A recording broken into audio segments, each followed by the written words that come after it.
All right, good morning. Good morning. And welcome to Allen Avenue Unitarian Universalist Church. Whether today is your first time here or you've been coming for years, we are so glad you're here with us. My name is Caroline Marsden, my pronouns are she, her, and I'm serving as this morning's worship associate. We are a growing community that transforms lives through the power of love. Our mission calls us to celebrate diversity, encourage spiritual growth, and promote social responsibility while we travel on and care for this earth. A special welcome to those at home who are joining on Zoom today. If you're attending for the first time, please fill out the welcome card on our website so we can get to know you. A few announcements this morning. In the church newsletter, you will find a link to sign up for Circle Dinners. These are small group dinners hosted by church members and friends in their homes that allow us to build community and get to know each other better. Dinners will be on the fourth Saturday for 4 months, starting in January. Please check it out in the e-news or by scanning the QR code on the poster, both on the red bulletin board or on the welcome table in the foyer. Please sign up by December 14th. You are invited to join members of the Greater Portland Multi-Faith Organizing Group for our second community meal packing event today after worship at First Congregational Church UCC in South Portland. Kids are welcome. We will pack between 10 and 20,000 meals to stock the shelves of our area food pantries as winter arrives. First shift is 12 to 1:30, second shift is from 1:30 to 3. And thank you to all of you who have brought contributions over the past month to our food drive, which wraps up today. We have dropped off hundreds of pounds and many carloads of goods for our neighbors at Project Feed and helped fill a gap for many local families. A huge success.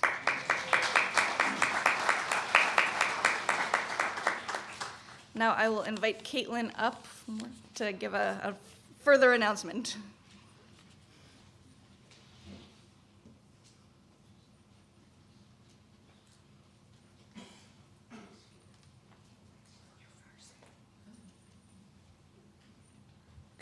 You've probably figured out by now I'm not Caitlin. Hi, I'm Mike Argandiza. I just wanted to come up really quickly to say a thank you to the folks that have helped me with the publicity for the Holiday Artisans Fair, Norm Stickney and Peg Willard, and also say thank you to anyone who grabbed a flyer and posted it in your individual neighborhoods. And just to let you know, we have more out back if you can think of a spot that might want to wear a flyer for a day or two. So thank you very much. And here is Kate.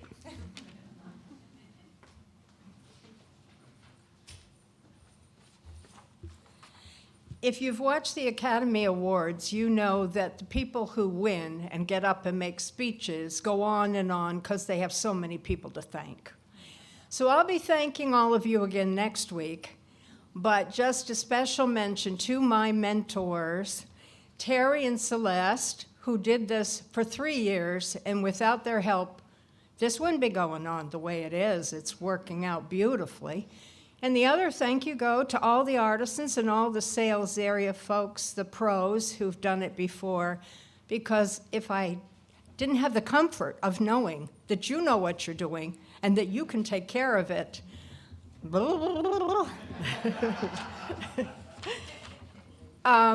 Last minute, you saw the news on Friday, I'm sure. Please remember to come in the morning Friday, maybe around 11 if you can, to help with some last minute things like folding the tally sheets for the sales and cutting up the little menus for the cafe and things like that. And then Friday afternoon, there'll probably still be plenty to do if you can come in the afternoon. That would be great.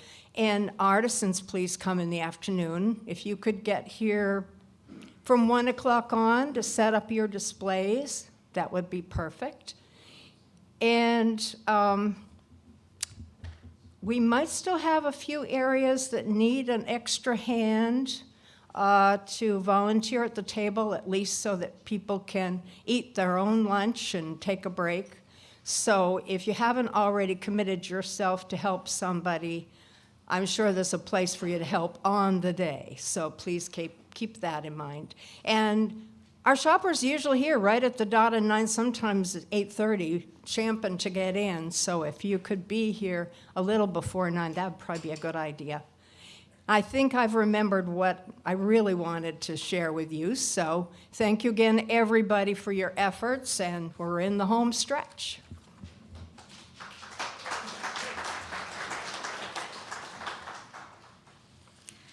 Now, I invite you all to take this opportunity to silence your cell phones so that we can be fully present to one another.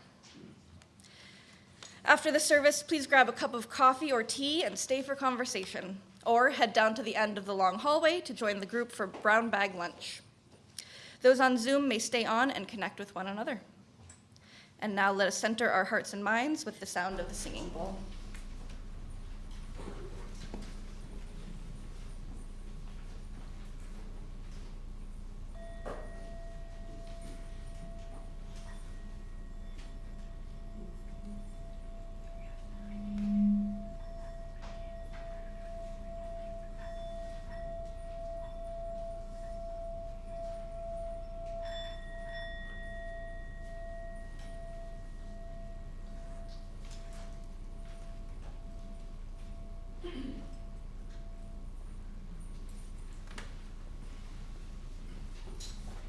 Good morning.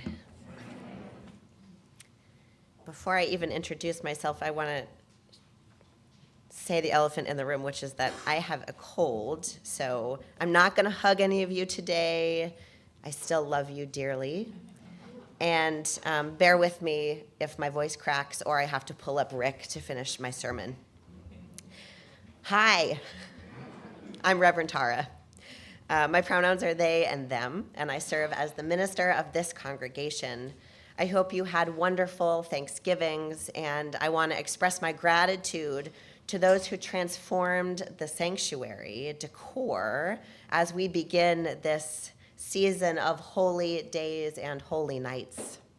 Today marks the first Sunday in the liturgical or church calendar season of Advent.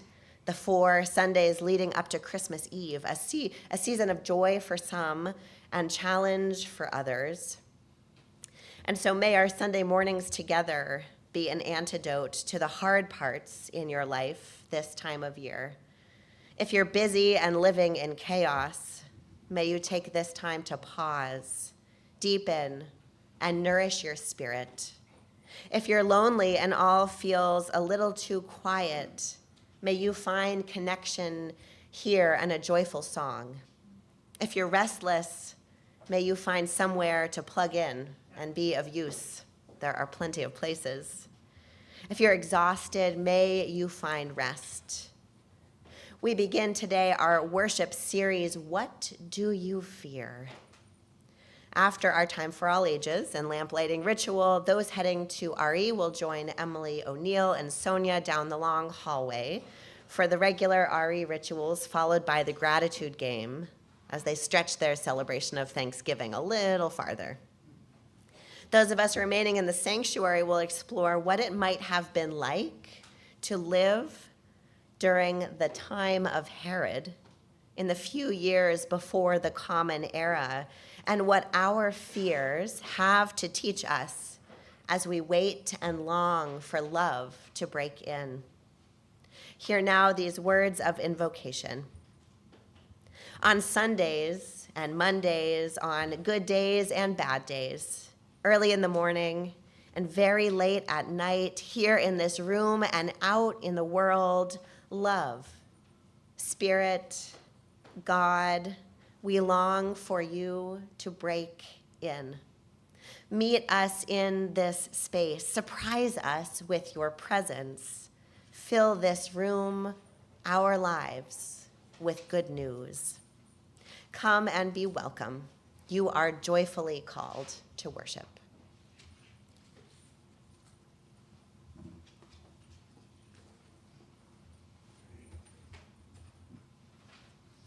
As we light our sanctuary chalice this morning, those joining on Zoom are invited to light a chalice or candle near you to connect us more deeply with one another. The spark of love resides in us all. We are free to act from it or not. If we choose love, how will love shape what we do?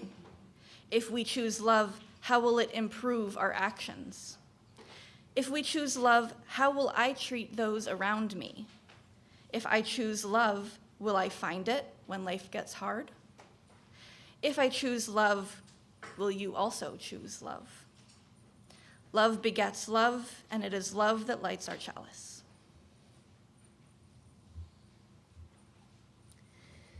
And we light our community candle this morning, commemorating World AIDS Day, which is tomorrow, December 1st.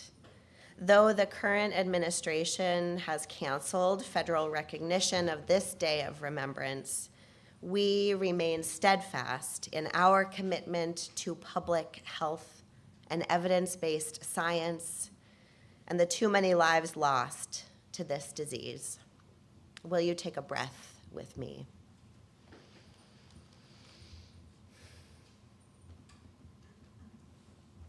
Come on up, Brady family.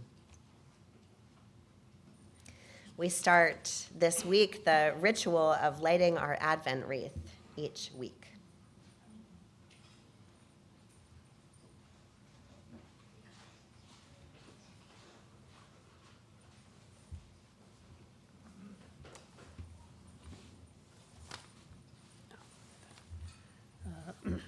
In a world full of fear, where do you see hope? I see hope when I look to the next generation. I feel hopeful when we gather together.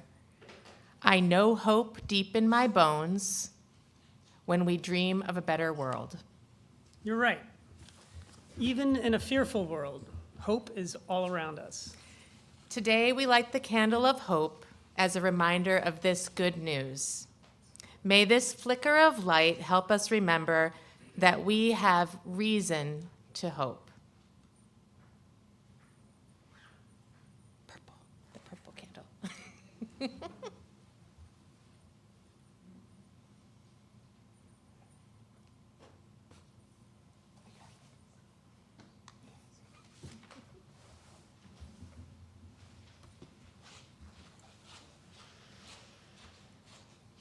Would you join me now in singing our opening hymn, number 346 in your gray book, or up on the screen, Come Sing a Song with Me.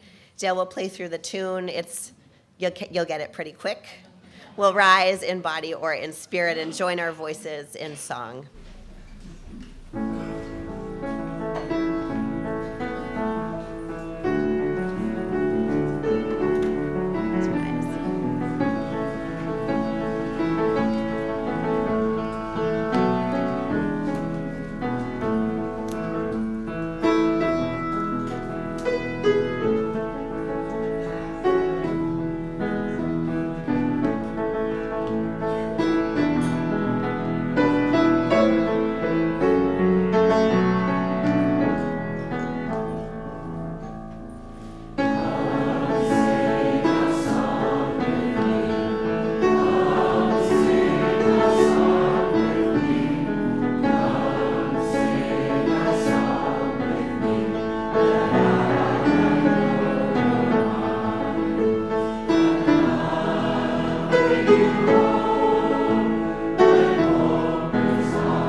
It is true that it's still November, but just for a little while longer, I'm ready to begin talking about the December holidays. Today, about Christmas. We all know the Christmas story, at least some of the details. I was surprised in my first Bible class in seminary by how little I actually knew the story. It was embarrassing, actually. The more I learned, the more I came to appreciate it, so I hope that might be the case for you.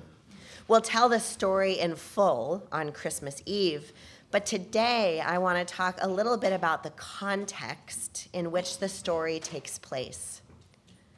Biblical stories are that, stories.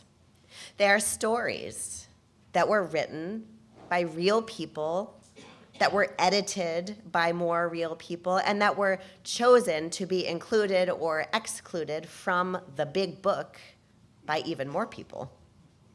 So we can learn a lot about the story and from the story by thinking about the context of the plot.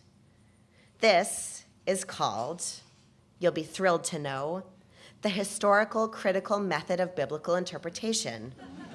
Can anyone say that? The what? So the historical critical method of biblical interpretation is actually really important to Unitarian Universalism because it's how we engage from our faith lens with stories of Scripture. We ask questions like, who wrote this? Did they have power? What was their life like? Who was fighting with who? About what? And how might that shape what made it in the book? How does all of the context, the people, the places, the time, impact the story's message? So the Christmas story shows up in 2 of the 4 Gospels, Luke and Matthew, and both of these stories begin by orienting us within the time of Herod. Does anyone know what Herod we're talking about? Who's Herod? A king, a famous leader, a governor. So, King Herod, what do we know about him, if anything? Bad. I hear, Any words? Jealous. Okay. Anything? Vengeful. Cruel. Autocratic. Very good. All right. So, Herod the Great was the regional king of Judea, which was a part of a chunk of land, basically, which contained the cities of Bethlehem and Jerusalem. He ruled from about the year 37 to 4 BCE, really long time ago, at a time when Judea was still under the influence of Rome. Most scholars estimate that Jesus was born somewhere between 6 and 4 BCE, so there was an overlap. So that is actually true in the story. There's an overlap between Jesus' birth and Herod's reign. Herod was appointed by Rome to rule over Judea. Here, the lack of a democratic process here, right? And Herod was in many ways an insecure leader. Y'all know insecure attachment? Okay, think paranoid, constantly afraid of an uprising. So to manage his fear, he used tactics like control, intimidation, manipulation, and brutality. I didn't say it, Barbara did. All of which is to say, it was a very scary time to live in this pocket of the world under this leader. Even so, in the face of fear, love arrived in this story as a vulnerable baby. We'll talk more about that later. After our children and youth head to religious education with Sonia and Emily, we who stay here will continue to reflect on what we fear, as well as where and how we experience love, spirit, or the presence of the holy, even as we live through our own, perhaps, time of Herod, our own complicated circumstances. I'll now invite up Sonia to introduce our lamplighter.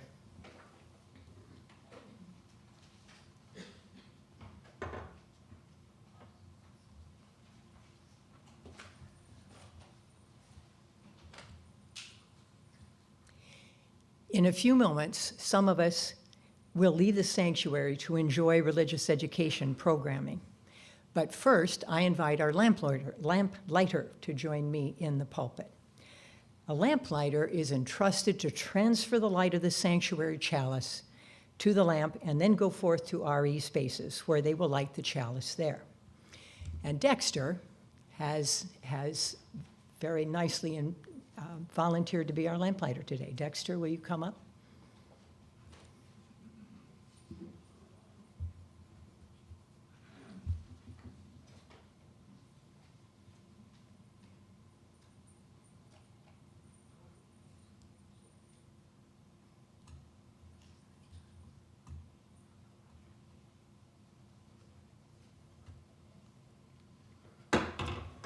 I invite those going to RE to follow the lamplighter as we carry the flame, expanding our sacred space.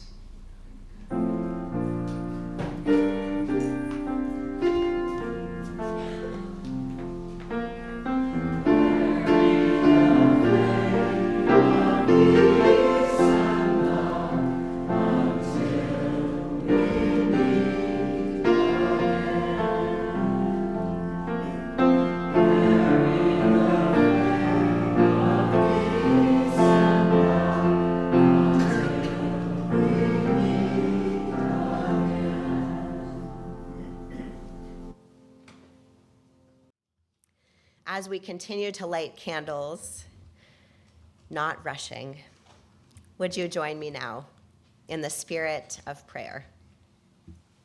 Spirit of life, inbreaking God, great mystery, we remember that you are a love that draws near.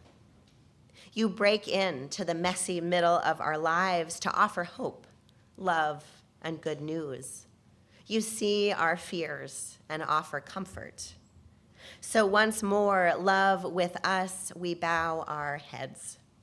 Once more, we quiet the racing thoughts in our minds. Once more, we allow our spirits to lean toward you like trees in the wind.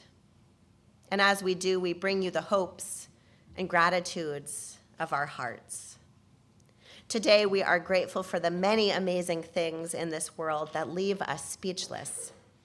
Thank you for the beauty of nature as we welcome a new season, for the drops of needed rain last week. Thank you for the contagious joy of children, for the homemade meals and the kindness of strangers. Thank you for music that buoys our spirits and words that point to your presence. It can be hard to put into words how grateful we truly are. And in addition to our gratitude, we also bring prayers of grief. Prayers for those traveling the painful journey of infertility, for those who lie in hospital beds desperate for good news, for those who cannot put food on the table and wonder how they'll keep the lights on. We pray for children who feel overlooked, and for adults that feel heartbreakingly alone. For those living amidst violence in our own local community and across the world, the hurt and longing in this world is enough to leave us speechless. So love, speak to us. Remind us that we are not alone. And lifted up by this reminder, this truth, may we each go out and be a blessing to the world. Amen.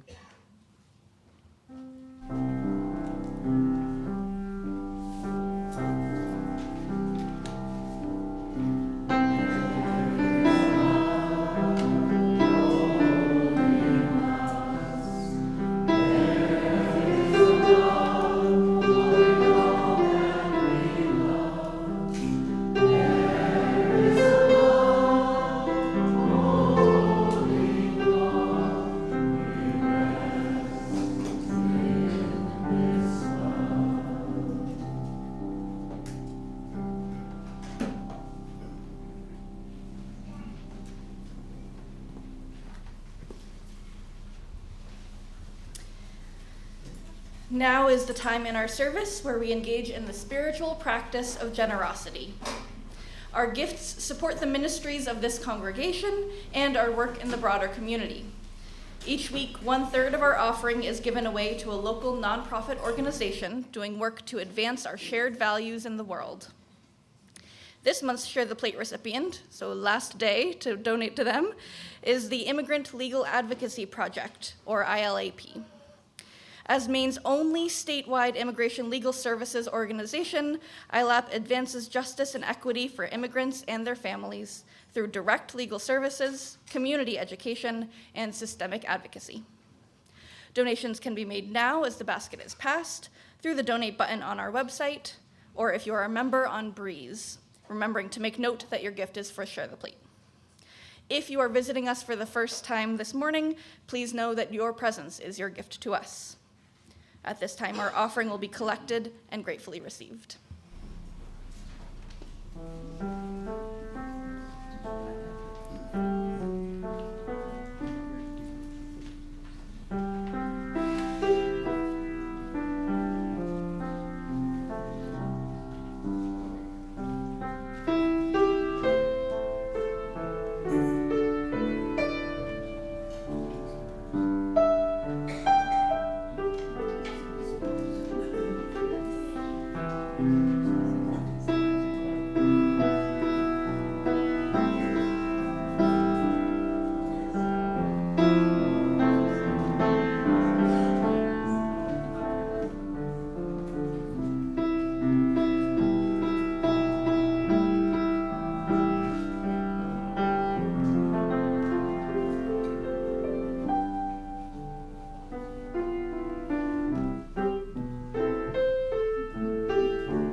In the Time of Herod by Sarah A. Speed. I didn't live during Herod's time, that brutal, murderous king, God save his soul. But even hundreds of years later, I know the prayers of his people. I know the prayers of the mothers and the children under his rule. I know the prayers of the young men under his angry arm. I know their prayers because anyone who has ever lived in this soft world for more than 2 days knows how to pray for a miracle. We rub our hands together. We fold weary shoulders in, a cage of bone to protect our bleeding hearts. We sing, "We shall overcome," and "Bind my wandering heart to thee." We walk across bridges and in front of powerful buildings. We cover our cars in stickers that scream, "We will not give up." We allow a hungry cry to slip from our lips, giving our lament a life of its own with room to dance. And when all of that is said and done, we whisper, "Love, break through the yelling and the fear. Break through the violence and the oppression. Get past the Herods of this world, love, and come be here."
In the time of Herod. In the time of Herod, with these words, writes practical theologian Dr. Boyoung Lee, Luke's gospel grounds the birth of Jesus of Nazareth in a world shaped by violence, occupation, and fear. This was no golden age of peace or spiritual clarity. It was a time of survival under empire. Herod, the Roman appointed ruler of Judea, governed with paranoia and cruelty. His power, secured through imperial alliance, was maintained by coercion, surveillance, and brutality. She continues, the Luke story situates the narrative of Jesus' birth within these political realities. His story is not only spiritual but political, resistance in the face of empire. Lee asks us to consider, in what ways does our world now reflect the world the historical Jesus entered? It feels right to kick off our holiday season this year, our services this December, addressing fear. It's a little downer, maybe, a little intense, but it's where many of us find ourselves. And it is the context, actually, of all the sacred stories we will explore in the coming weeks, over the coming Sundays. Our global and personal heartaches and fears are intertwined. The stories of our lives are situated within political realities. Like Jesus, our lives are spiritual and our lives are political.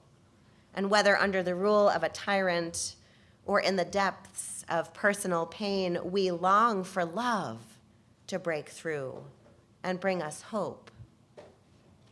What do you fear? Lauren Pittman, one of the contributors to the worship materials we're using this month, reflected on her struggle to answer this question. Hear her words. As I spun in my anxiety during a session, my therapist asked me, "What do you fear?" Completely overwhelmed, I responded, "Everything. I'm afraid of everything."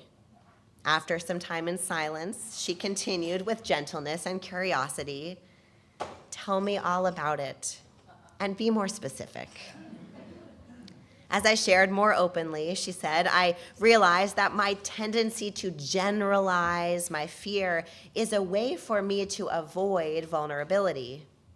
It helps me build walls around myself, protecting me from facing the underlying fears I think all humans face. Unfortunately, it also restricts my ability to establish and maintain connections with others. Fear itself is not the catalyst for my disconnection and isolation. It's my unwillingness to share my fears with others. This reminds me of what our guest minister, Kai, a couple weeks ago preached when I was away about saying the quiet part out loud. When we name our fears out loud, their power over us lessens. But we have to be specific. What do you fear? For some, it's death, but probably it's more specific. I'm afraid it will hurt. Or I'm scared there's nothing next. Or I fear that at the end I'll realize none of this mattered. Maybe you fear our political situation, but probably it's more specific. I fear I will be legislated out of existence. Or I'm afraid of trying to survive without health care. Or I'm scared my parent will be deported. Even I'm afraid my heart will harden and never thaw out. Even fear of everything can usually be narrowed down. Some deep core fears I hear quite often are, I'm afraid I'm unlovable. I'm afraid I'm going to be this lost forever. I'm afraid I can't protect my child from the world. I'm afraid I will run out of money. I'm afraid nothing will change. I'm afraid of a world without hope. These fears are shared, I can promise you. They are spoken aloud in my office, whispered in my ear during a hug or by a hospital bed. They are unspoken in anxious emails that on the surface are about something else entirely. These fears are yours. These fears are mine. They are ours. These fears and being afraid more generally are part of the human condition, unfortunately, I've learned. Fear itself is not the catalyst for our disconnection and our isolation. Fear itself is not the problem. It's our relationship to fear that impacts our daily living. And so I invite you for a moment to think about your relationship to fear. How do you typically respond? Do you fight by confronting? Do you take flight by physically removing yourself? Do you freeze by becoming immobile or unable to act? Do you fawn by trying to please or appease to avoid conflict or harm? All of these, scientists tell us, are natural adaptive behaviors rooted in our evolutionary biology, controlled by the sympathetic branch of the autonomic nervous system. This is science. The goal is not to demonize or eradicate our fear, but to name it, to validate it, learn from it, and in turn transform it. In a 1957 sermon preached in Montgomery, Alabama, Martin Luther King Jr. said, "Without fear, the human race could have never survived to this point." It is fear when it becomes terror, panic, and chronic anxiety that we must seek to eliminate. A few weeks ago, I was in the airport, and I witnessed a next-level epic toddler meltdown. I mean, like, really good one. Stomping, screaming, throwing one's tiny little body onto the ground, hitting, red cheeks, I mean, all out. The two, I presume siblings, sat quietly and watched, probably trying to get some brownie points, as the exhausted grown-ups tried to navigate a very unhappy child in a very public place, all while trying to get their family from point A to point B. One of the toddler's grown-ups, through the wailing and gnashing of teeth, knelt down on the floor at their level and calmly said, "I hear that you're feeling really frustrated right now."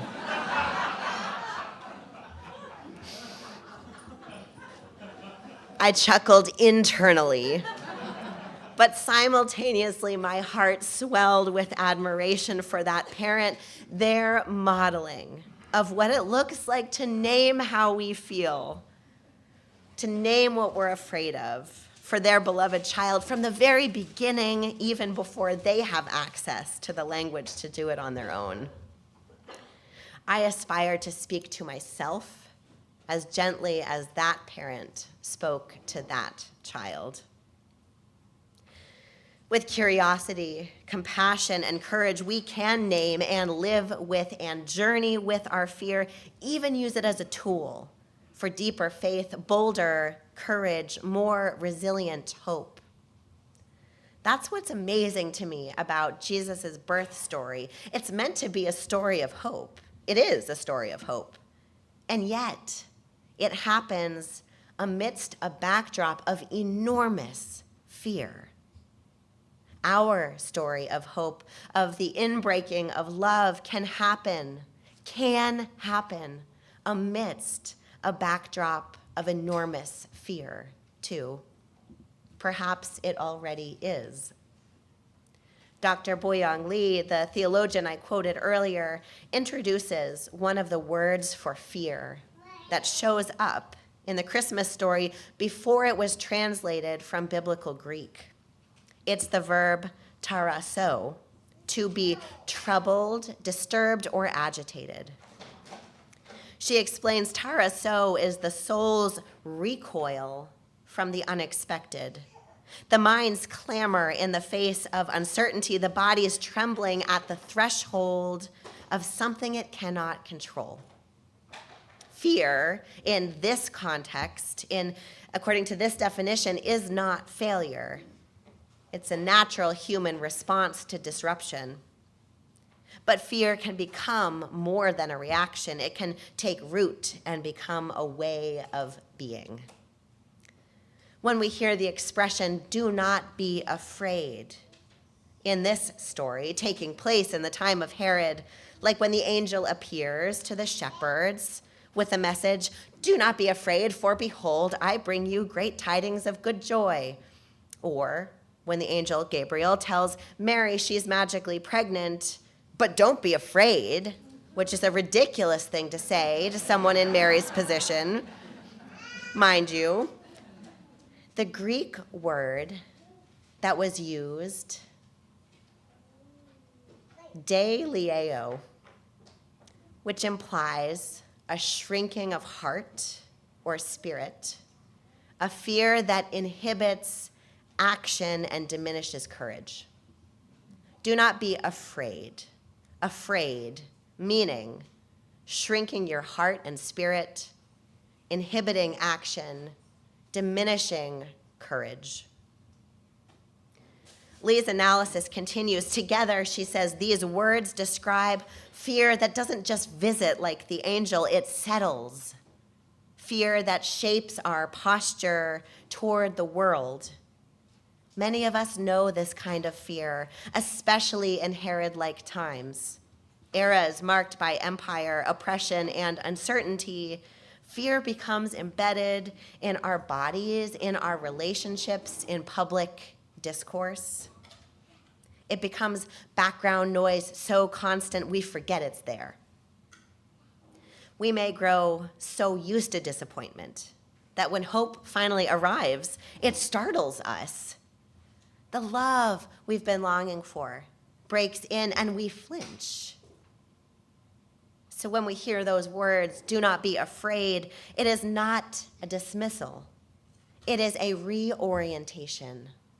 It's not a dismissal. It's a reorientation. Your fear is real, but it is not the only truth.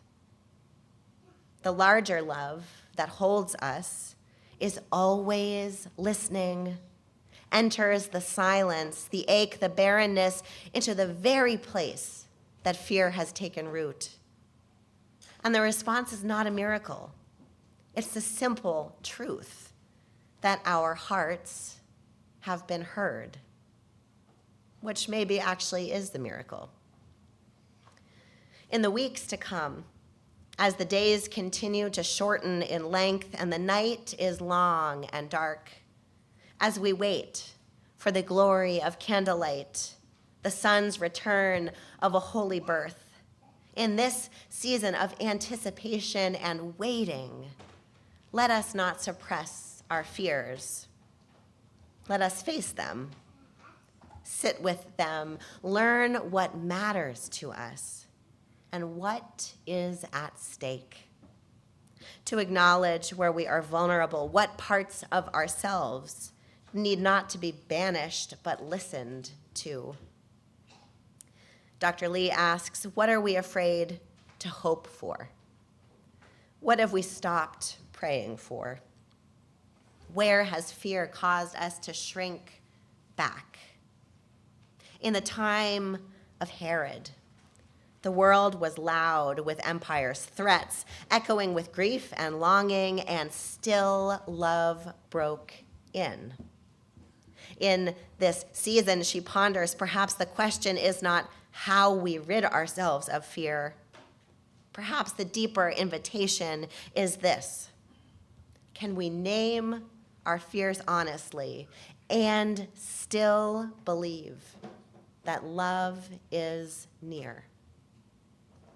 So friends, consider yourselves invited to this journey through December as we sit in the dark, facing our fears, naming our longings, and always looking, noticing the places, the spaces where love meets our yearning human hearts. And we are reminded that we are not alone. May it be so, and blessed be. Let us sing now together our first Advent tune of the year. O come, Emmanuel, number 225 in your gray hymnal or up on the screen.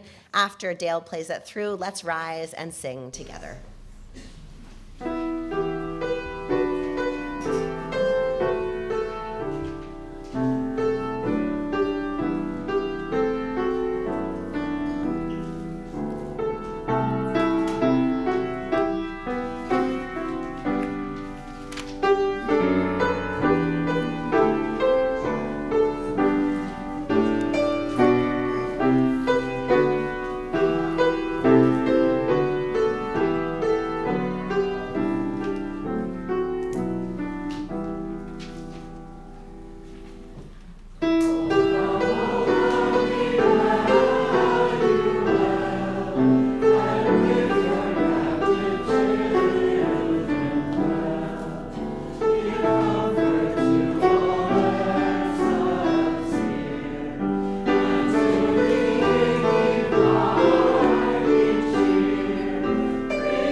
After the benediction and extinguishing our chalice, you're invited to remain seated in silence for a time of reflection and integration while Dale offers the postlude. Hear these words of benediction. In a fearful world, may you look for love's spirit. May you reach for each other's hands and choose courage whenever you can. In all things, may you remember that good news is louder than fear. In the name of the love who calls, who sends, and who journeys with, go in peace and be not afraid. Our worship has ended, and our service begins. Blessed be.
you.